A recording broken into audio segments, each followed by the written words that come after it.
चलिए स्टूडेंट, हम लोग प्रश्नावली 1.1 के क्वेश्चन नंबर 1 को सॉल्व करते हैं। देखिए क्वेश्चन नंबर 1 में क्या कहा जा रहा है स्टूडेंट, आप लोग क्वेश्चन को पढ़िए। निम्नलिखित प्रत्येक में गुणन के अंतर्गत उपयोग किए गए गुणधर्म गुण का नाम लिखे। तो स्टूडेंट यहाँ पर आप लोग देख सकते हैं गुणा किया गया है। यहाँ पे किस गुणधर्म का प्रयोग किया गया है, हमें वो गुणधर्म बताना है। तो स्टूडेंट सबसे पहले आप लोग इस फर्स्ट नंबर को ध्यान से देखिए, इसमें क्या किया गया है।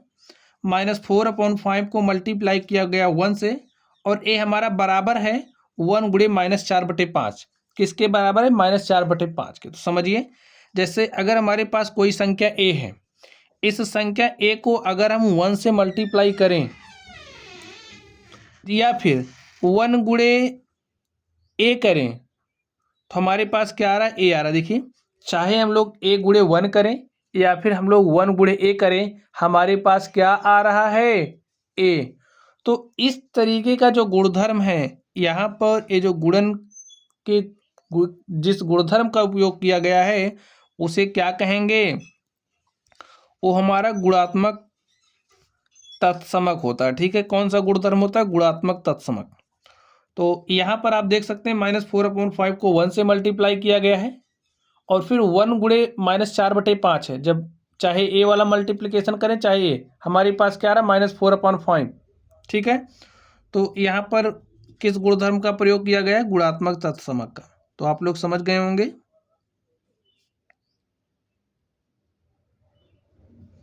चलिए अब हम लोग इसके सेकेंड नंबर पर चलते हैं और देखते हैं इसका सोल्यूशन क्या होगा। यहाँ पर देखिए -13/17 गुणे -2/7 इज इक्वल टू बराबर है।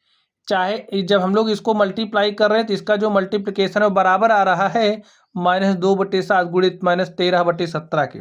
तो यहाँ पर आप लोग समझिए, अगर हमारे पास 4 है, या फिर आप ए ही ले लो, हमारे पास ए है। ए को अगर हम मल्टीप्लाई कर रहे हैं बी से, तो जो भी हमारे पास आएगा वो बराबर होगा किसके? बी गुणे ए के। ठीक है,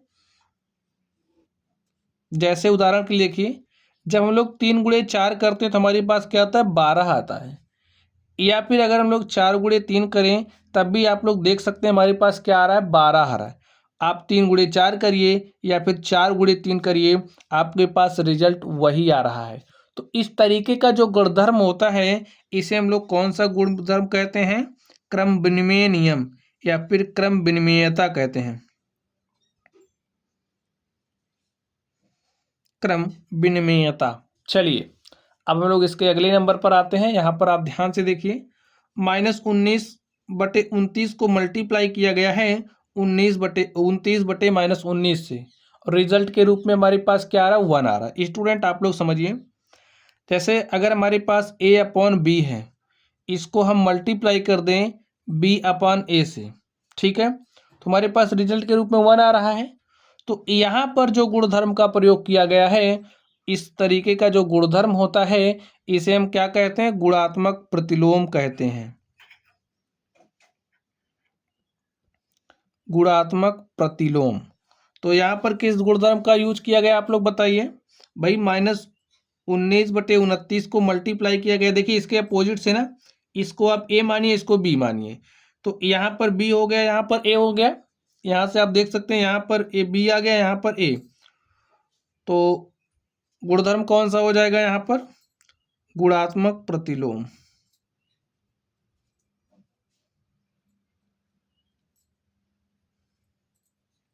चलिए अब हम लोग इसके अगले नंबर पर चलते हैं और देखते हैं उसका सॉल्यूशन क्या होगा। चलिए स्टूडेंट, अब हम लोग इसके क्वेश्चन नंबर 2 को सॉल्व करते हैं। देखिए क्वेश्चन नंबर 2 में क्या कहा जा रहा है, बताइए कौन से गुणधर्म की सहायता से आप 1/3 को मल्टीप्लाई किया जा रहा है 6 इंटू में 4/3 को 1/3 इंटू में 6 मल्टीप्लाइड बाई 4/3 के रूप में अभिकलन करते हैं। चलिए देखते हैं इसका जो अभिकलन है, आप इसका अभिकलन करने के लिए किस गुणधर्म का उपयोग करेंगे। चलिए सबसे पहले आप लोग इसको राइट कर लीजिए। 1/3 6 इंटू में 4/3 दिया है, और हमें क्या दिया गया है? 1/3 इंटू में 6 गुणे 4/3। ठीक स्टूडेंट, अब यहाँ पर आप लोग समझ लीजिए, एक हमारे पास साहचर्य नियम होता है। क्या होता है? साहचर्य नियम। अब इसमें समझिए हमारे पास कोई भी 3 संख्याएं, ठीक है, हमारे पास कोई भी 3 संख्याएं और तीनों संख्याओं में क्या हो रहा है? गुणा हो रहा है, ठीक है। जैसे a गुणे b गुणे c है, चाहे आप इस तरीके से करिए a गुणे b गुणे c, तब भी जो भी रिजल्ट आपके पास आएगा वो बराबर किसके होगा? a गुणे b गुणे c के। तो देखिए क्या यहाँ पर कुछ इसी तरीके से हो रहा है। इसको आप a मान लीजिए, इसको आप b मान लीजिए, इसको आप c लीजिए, ठीक है। तो किस तरीके से बन रहा देखिए, a गुणे b गुणे c, यहाँ पर a हो गया, b गुणे c इसी तरीके से बन रहा है। और यहाँ पर आप ध्यान से देखिए अब b, ठीक है, b गुणे और यहाँ पर a गुणे b और इनटू में देखिए क्या बन रहा है? c बन रहा है। तो इसका जो मल्टीप्लिकेशन होगा वो बराबर होगा इसके मल्टीप्लिकेशन के। और स्टूडेंट ए जो हमारा नियम होता है, एक कौन सा नियम कहलाता है? सहचारिता का नियम या साहचर नियम।